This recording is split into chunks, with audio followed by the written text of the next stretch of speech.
नमस्कार. श्री शिव महापुराण उमा संहिता अध्याय क्रमांक 35 वैवस्वत मनुची कथा. श्री गणेशाय नमः.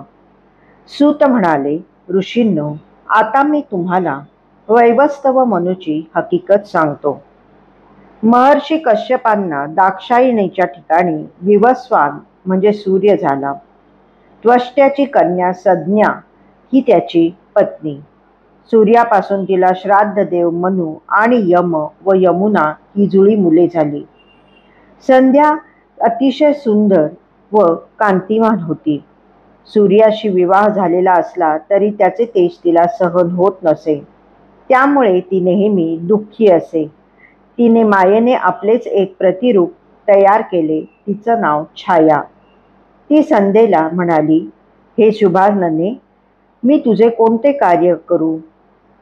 संध्या म्हणाली, मी पित्याच्या घरी जात आहे. तू येथे राहून माझ्या पतीची सेवा कर, माझ्या 3ही मुलांचे नीट संगोपन कर. कोणालाही तुझा संशय येता कामा नये. छाया म्हणाली, हे देवी, तू सुखाने माहेरी जा. मी त्रास सोसूनही तुझे काम करीन. हे गुपित सूर्याला कळणार नाही याची काळजी घेईन. हे ऐकून संध्येला समाधान वाटले. छायेला कल्याणप्रद आशीर्वाद देऊन ती निघून गेली. संध्या पित्यापाशी गेली. ती सूर्याला सोडून माहेरी आली हे कळताच त्वष्टाला राग आला. त्याने तिला थारा दिला नाही व पतीकडे परत जाण्यास सांगितले. त्यामुळे संध्येला मोठी चिंता उत्पन्न झाली. तिला सूर्यापाशी जायचेच नव्हते, म्हणून तिने घोडीचे रूप घेतले आणि कुरु देशामध्ये भ्रमण करू लागली. इकडे सूर्य छायेला संध्या समजत होता. तीही त्याची प्रेमाने सेवा करत होती. तिच्या ठिकाणी सूर्याला सावर्णी मनु झाला. पुढे छाया आपल्या पुत्रावरच प्रेम करू लागली. ती आपली उपेक्षा करत आहे हे श्राद्ध देव मनुने सहन केले, पण यम लहान होता. तिचे वागणे त्याला सहन झाले नाही. त्याने तिचा धिक्कार केला. तिला मारण्यासाठी लाथ उगारली. तेव्हा संतप्त झालेल्या छायेने, हा तुझा पाय गळून पडेल असा त्याला शाप दिला. तो रडत रडत सूर्यापाशी गेला आणि म्हणाला, पिताजी, आईने सर्वांशी सारखेच वागले पाहिजे. सर्व मुलांवर सारखेच प्रेम केले पाहिजे, पण ती अशी वागत नाही. आता आम्हा तिघांकडे दुर्लक्ष करून धाकट्यावरच प्रेम करते, फक्त त्याचीच काळजी घेते. आज मला तिचा खूपच राग आला. मी तिच्यावर लाथ उगारली तर तिने मला तुझा पाय गळून पडेल असा शाप दिला. आता मी काय करू? मला फारच भीती वाटत आहे. तुम्ही माझ्यावर कृपा करा. यमाचे बोलणे ऐकून सूर्याला मोठी आश्चर्य वाटले. तो म्हणाला, बाळा, तू धर्मात्मा आणि सत्यवादी आहेस. ज्या अर्थी तुला राग आला त्या अर्थी कारण हे मोठेच असले पाहिजे. पण मातेचा शाप खोटा ठरणार नाही. कृमी तुझ्या पायातले मांस घेऊन पृथ्वीवर जातील, म्हणजे शाप खरा होईल आणि तुझे रक्षणही होईल. यमाचे सांत्वन करून सूर्य छायेकडे गेला आणि संतप्त होऊन म्हणाला, संध्ये, लहानग्या यमाला शाप देताना तुला काहीच कसे वाटले नाही? कोठे गेली तुझी ममता? कुठे गेले तुझे अपत्य प्रेम? तू संध्याच आहेस की अन्य कोणी आहेस? त्यावेळी सूर्याचे उग्र रूप पाहून छाया भयभीत झाली. तिने त्याला सर्व हकीकत सांगितली. हे वृत्त ऐकून सूर्याला धक्काच बसला.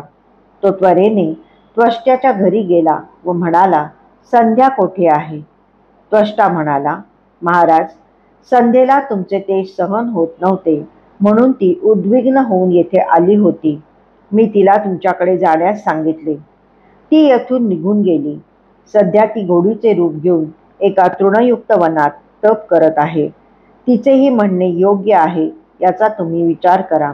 तुम्ही संमती दिलीत तर मी तुमचे रूप मनोहर करेन.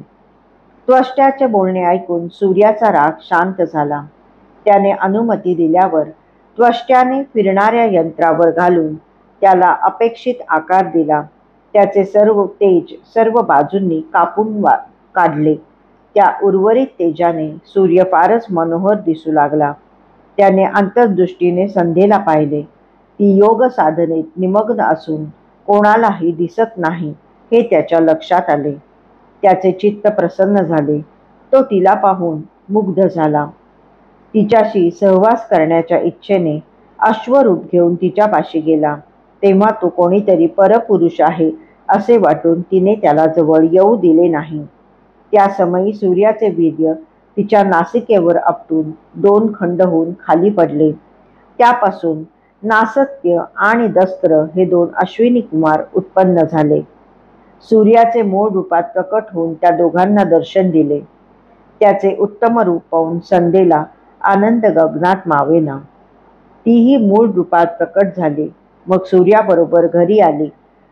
ते दोघे एकमेकांच्या सहवासात सुखाने रममाण झाले. पुढे अश्विनी कुमार देवांचे वैद्य झाले. यमालाही आपल्या कृतकर्माचे फारच दुःख वाटत होते. नंतरच्या काळात तो धर्माने वागून प्रजेला प्रसन्न करू लागला. त्यामुळे त्याला दिव्य कांती प्राप्त झाली. लोक त्याला धर्मराज म्हणू लागले. तो पितरांचा अधिपती झाला. त्याला लोकपाल ही पदवी मिळाली. महातपस्वी सावर्णी मनुला प्रजापती पद मिळाले. पुढील मन्वंतरांचा तोच स्वामी आहे. सध्या तो सुमेरू पर्वतावर घोर तपश्चर्या करत आहे. सूर्याची कन्या यमी ही भूलोकी यमुना नदीचे रूप घेऊन लोकांना पवित्र करू लागली. हे मुने, जो मनुष्य या देवतांची जन्मकथा ऐकतो, तिचे श्रद्धेने वाचन करतो, त्याच्या सर्व आपत्ती दूर होऊन त्याला मोठे यश मिळते. अध्याय 35 समाप्त.